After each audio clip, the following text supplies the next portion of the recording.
오늘 어버이 주일입니다.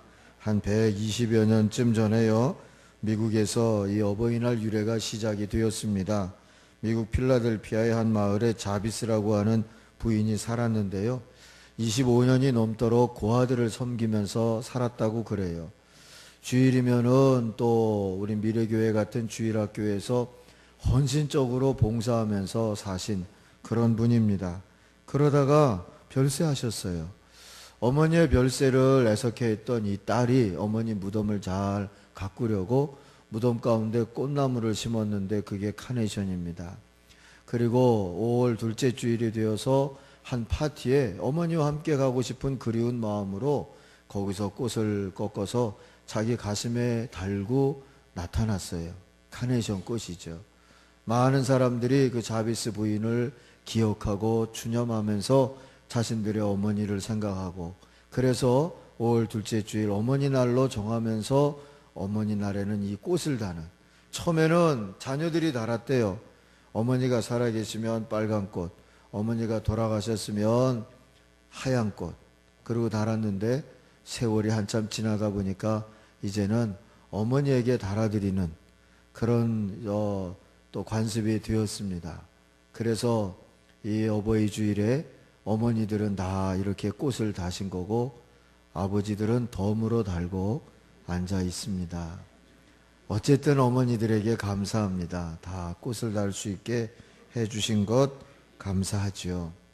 꽃말이 있어요. 이 카네이션. 네, 존경합니다, 사랑합니다 하는 뜻입니다. 어버이 주일 인사를 그래서 다시 한번 할 텐데요, 오른쪽에 계신 분한테는 존경합니다, 왼쪽에 계신 분들한테는 사랑합니다. 이 꽃말대로 한번 그렇게 인사를 하겠습니다. 자, 인사하십시다. 옆에 분들과.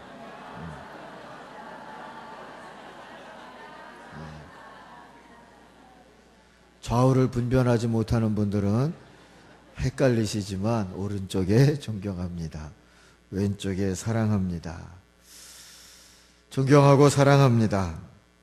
여러분, 이렇게 살아가는 게 가족입니다. 가족이 살아가는 방식, 존경하고 사랑하며 사는 겁니다.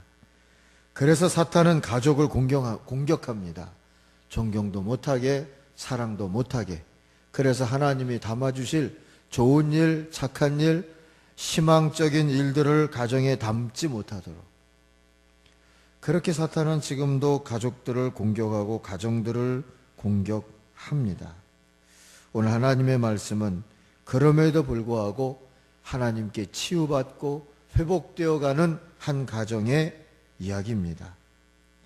야곱의 아들들이 어떻게 이 형들이 또 아버지에게 편애를 받았던 막내 동생, 그 다음에 물론 또 누가 태어났지만요, 이 요셉을 미워서 팔아먹었던 그런 이야기 성경에 나오잖아요. 그런데 그 아들이 나중에 애굽이라고 하는 큰 나라의 총리 대신이 되어서 이 가뭄 가운데 다 굶어 죽을 수밖에 없던 형제들과 아버지까지 다 살린다 하는 얘기가 오늘 우리가 읽은 내용이고요. 오늘 우리가 읽은 내용 속에서 그 핵심인 이 팔려갔던 요셉과 그를 팔아버렸던 형들이 이제 화해하고 만나고 부둥켜 안고 우는 이야기가 오늘 우리가 읽은 이야기입니다. 어떻게 이 아들들이 가족 지켰을까요? 존경과 사랑의 공동체를 지켜낼 수가 있었을까? 몇 가지를 말씀을 통해서 우리들이 배우면서 우리들의 가정도 이걸 가지고 치료받고 치유되고 회복되기를 주의 이름으로 축원합니다. 첫 번째는 하나님의 마음이 있었어요. 이들 속에 하나님의 마음이 있었어요. 그래서 치유될 수 있었어요. 우리가 갈등이 생기고 문제가 생기면은요, 자꾸 과거로 돌아가려고 하죠. 되돌려 놓으려고 합니다. 그게 안 된다고 원망하고 또 상처받고 그렇게 되기가 쉽죠. 그런데 우리도 모르지 않잖아요. 한번 지난 일을 돌릴 수 없어요. 되돌릴 수 없어요. 요셉의 형들이 요셉을 밉다고 팔아먹은 일 이전으로 돌아갈 수 없어요. 그럼 치유될 수 없지 않습니까? 그러나 돌아가긴 해야 돼요. 어디로 돌아가야 합니까? 하나님 마음으로. 하나님 마음으로 돌아가야만 합니다. 그래야지 치유될 수 있어요. 하나님 마음이 뭡니까? 누가복음 15장에서 보면 예수님께서 가르쳐 주셨어요. 어느 집에 두 아들이 있었는데 막내가, 둘째가 아버지 재산, 아버지 죽으면 어차피 가져갈 거 아닌데 미리 주세요. 그리고 가져가가지고 다 허랑방탕하게 없애버리고 굶어 죽게 되니까 아버지 집에 기어 들어왔다는 얘기. 그 아들을 기다리던 아버지가 아들이 살아왔다고, 죽었던 아들이 살아왔다고 송아지 잡고 잔치하니까 이번에는 큰아들이 삐죽대면서 아버지 재산 절반이나 없애버린 저 아들 돌아왔다고 송아지를 잡는 아버지. 매일 아버지 곁에서 일하며 뼈 빠지게 일을 했던 나를 위해선 염소 새끼 한 마리도 안 잡아주시더니. 그리고 삐졌어요. 그랬더니 아버지가 나와서 야, 다 내 거가 네 거고.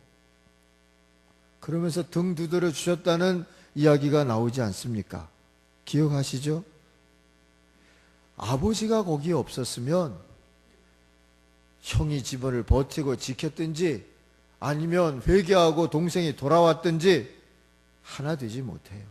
치유되지 못해요. 그 집이 하나가 될 수 있었던 것은 아버지가 있어서, 아버지 마음이 거기 있어서예요. 그게 하나님의 마음이지 않습니까?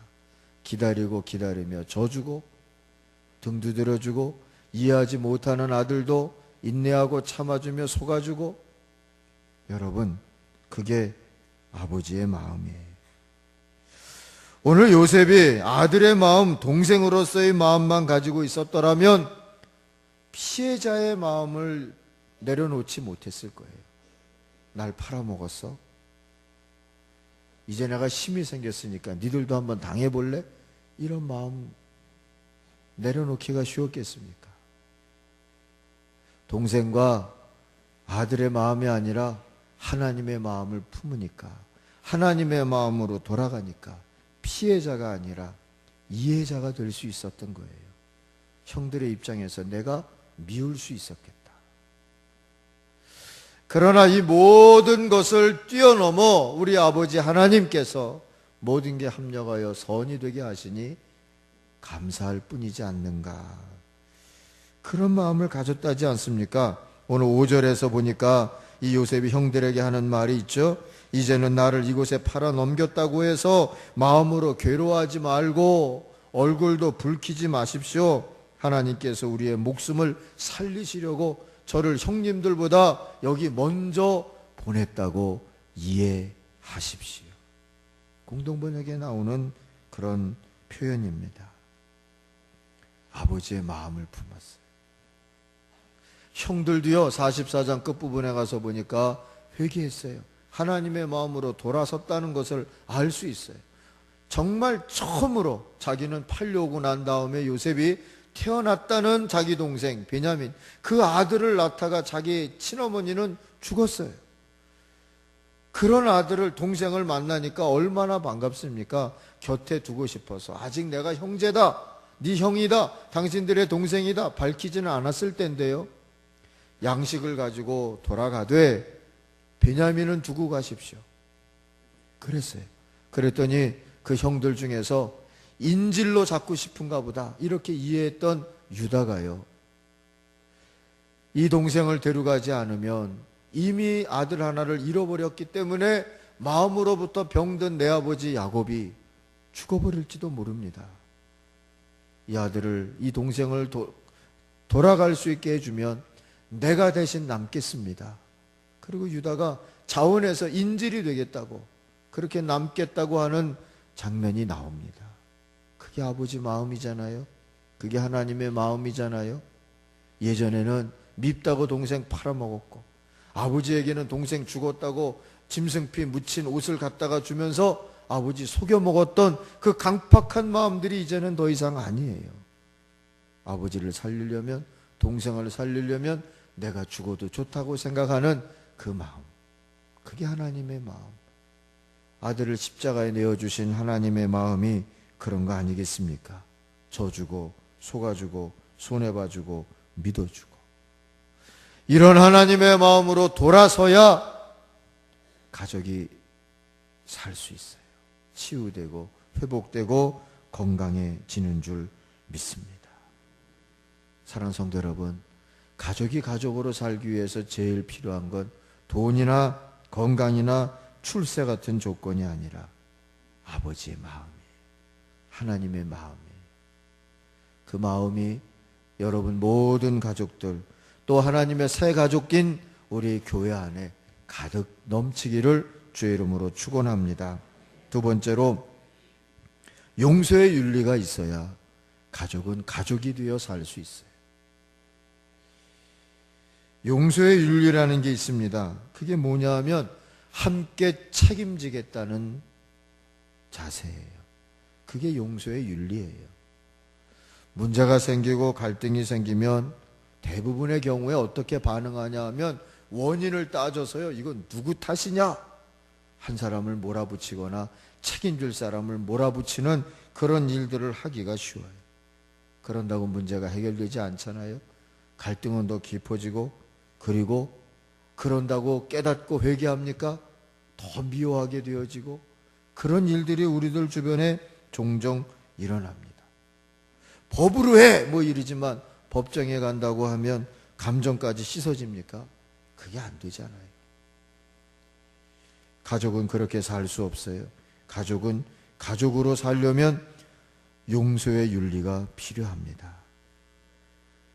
용서를 바탕으로 사는 게 가족이에요. 위기 때의 가족을 보면 잘잘못을 밝혀서 뭐 누구 탓이냐 이걸에 집중하기가 쉬운데 더 상처받잖아요. 가족이 급속도로 해체될 수밖에 없어요. 결과에 대해서 나도 책임이 있다, 이걸 우리가 인정하고 그 책임을 나누려고 할 때 우리가 서로 용서하는 것이 되고 하나님의 치유의 손길이 거기 임하게 되는 거죠. 작년에 아내가 정형외과 여러 날 입원해 있으면서 같은 병실에 옆에 이렇게 어르신들이 관절 수술하려고 며칠 입원했다 퇴원하고 입원했다 퇴원하고 그러시더라고요. 자연히 남의 집이지만 관찰을 하게 되었어요. 어떤 집 보니까 아버지나 할아버지나 할머니죠, 아버지나 어머니죠, 입원하면 자식들이 없어도 바빠도 힘을 합쳐가지고 아침 저녁으로 문안하고 서로 위로하고 서로 염려하고 그러면서 부모를 잘 섬기는 그런 자녀들이 있었어요. 그런 자녀들을 두면 이 어르신도 어깨에 힘이 들어가시더라고요. 병실에서도 대우받아요. 그런데 어떤 집은 보니까는요, 돈을 낸 자녀는 돈 안 낸 자녀에게 원망하고, 시간을 낸 자녀는 시간 안 낸 자녀를 원망하고, 서로 원망하고 그렇게 되어지잖아요. 그러면 어르신들이 하는 얘기가 꼭 있어요. 뭘까요? 빨리 죽어야 될 텐데,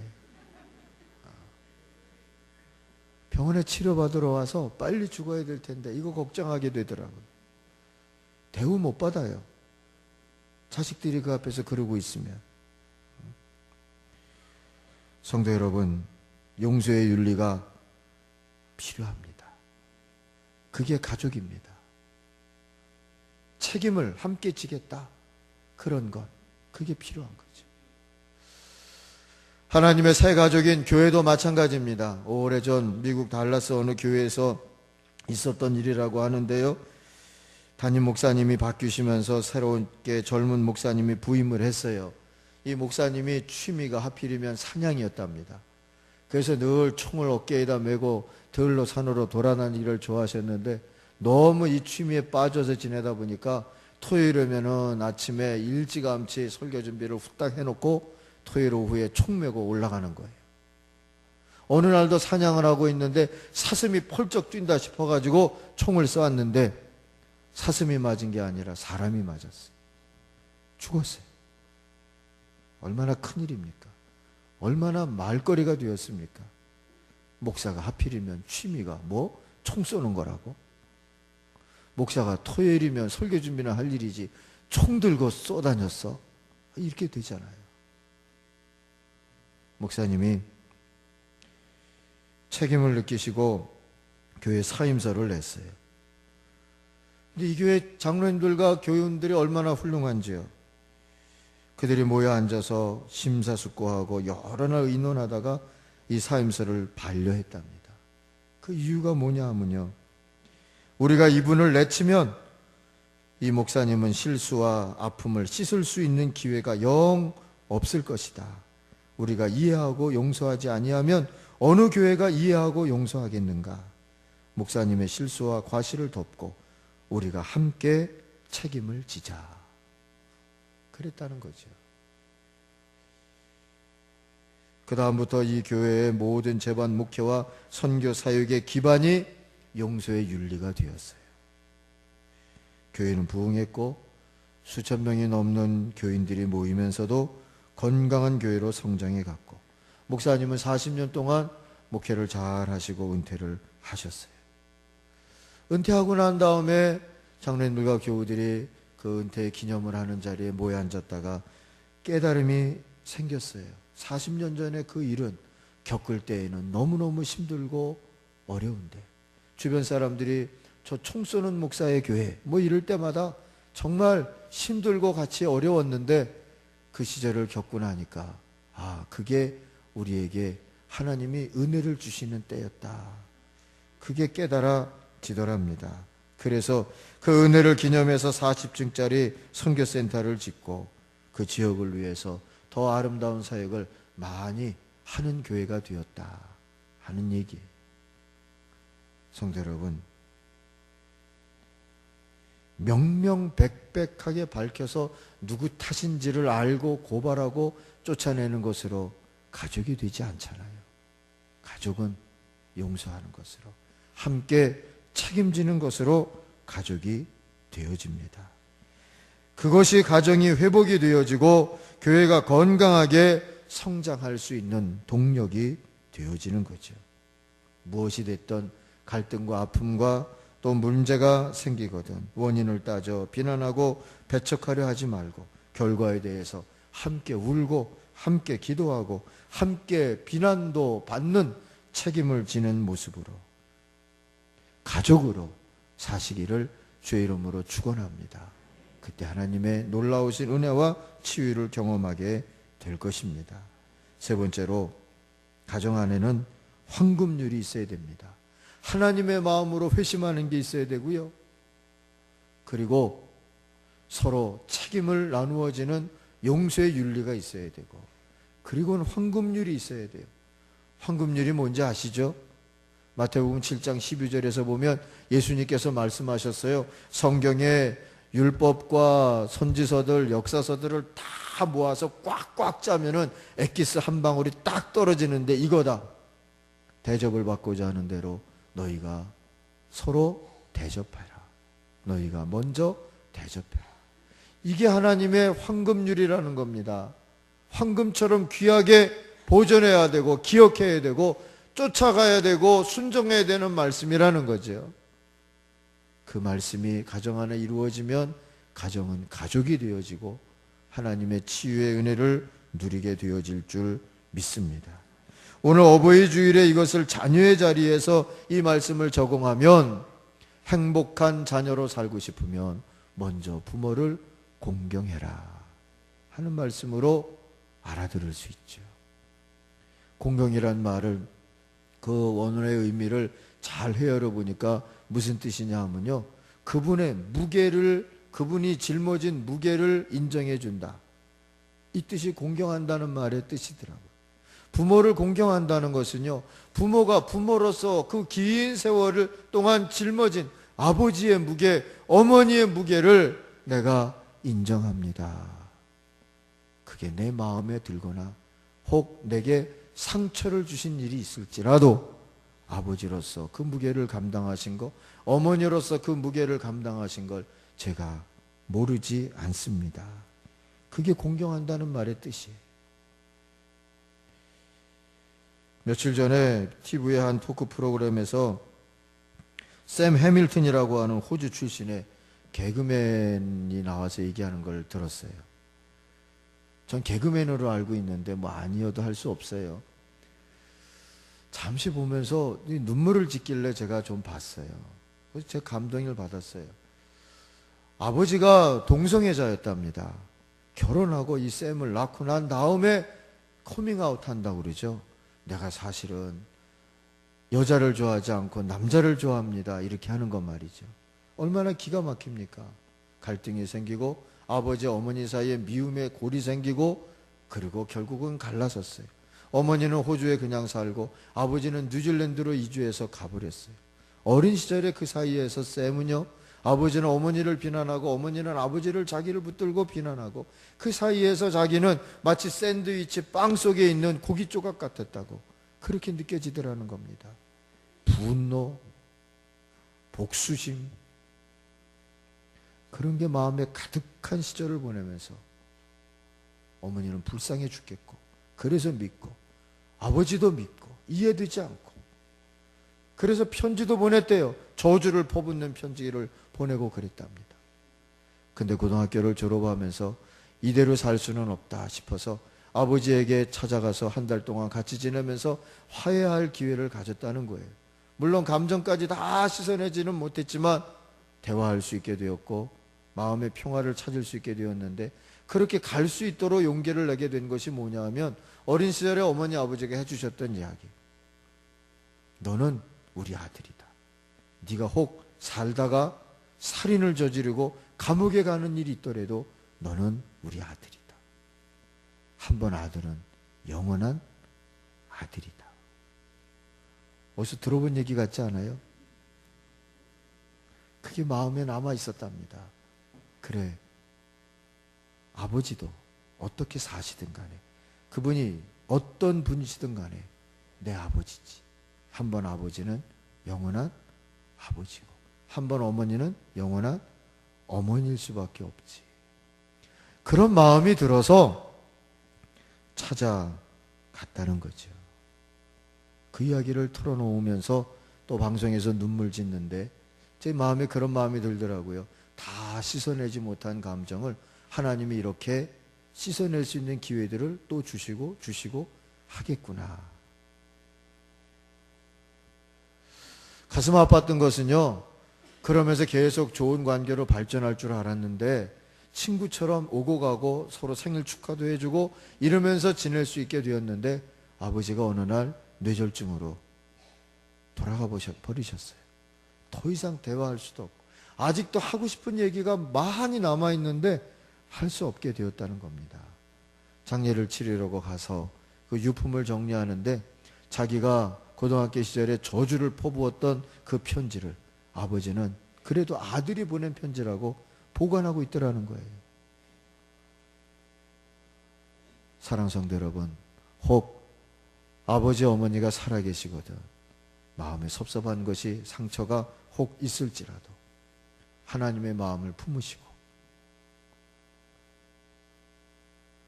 먼저 공경하는 그 기회와 시간을 놓치지 말기를 주의 이름으로 축원합니다.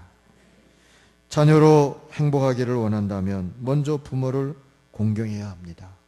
형제로 대우받고 살고 싶으면 먼저 형제로 대우해 주어야 합니다. 그게 하나님의 나라의 원리이고 가족으로 사는 질서입니다. 가족으로 사는 방식, 그건 곧 우리가 하나님의 백성으로 사는 방식이고 하나님의 백성으로 복을 누릴 수 있는 방식이기도 합니다. 하나님의 마음을 품고 이해하시고 용서의 윤리를 바탕으로 용서하시고 책임을 나누시고 그리고 먼저 공경하시면서 먼저 우애하시면서 하나님이 허락하신 가족이 정말 나를 복 주시려고 하나님이 베풀어 주신 은혜 자리고 축복의 자리인 것을 또 한번 확인하시고 감사하시고 하나님 앞에 영광 돌리시는 그런 하나님의 자녀들, 천국 백성들이 다 되시길 주의 이름으로 축원합니다. 기도하겠습니다. 아버지 하나님 감사합니다. 우리를 사랑하시고 구원하시고 축복하시려고 누군가의 부모요, 누군가의 자녀요, 누군가의 형제자매가 되게 하셨으니 감사합니다. 하나님의 천국 교회의 지체가 되어지고 또 하나님 성도가 되게 해주신 것도 감사합니다. 부족하고 연약하지만 우리 하나님이 우리에게 베풀어 주신 가족들 사랑하고 가족으로 회복되어지고 가족으로 행복해하며 살아가는 하나님의 백성들이 다 되게 하여 주시옵소서. 예수님의 이름으로 기도하옵나이다. 아멘.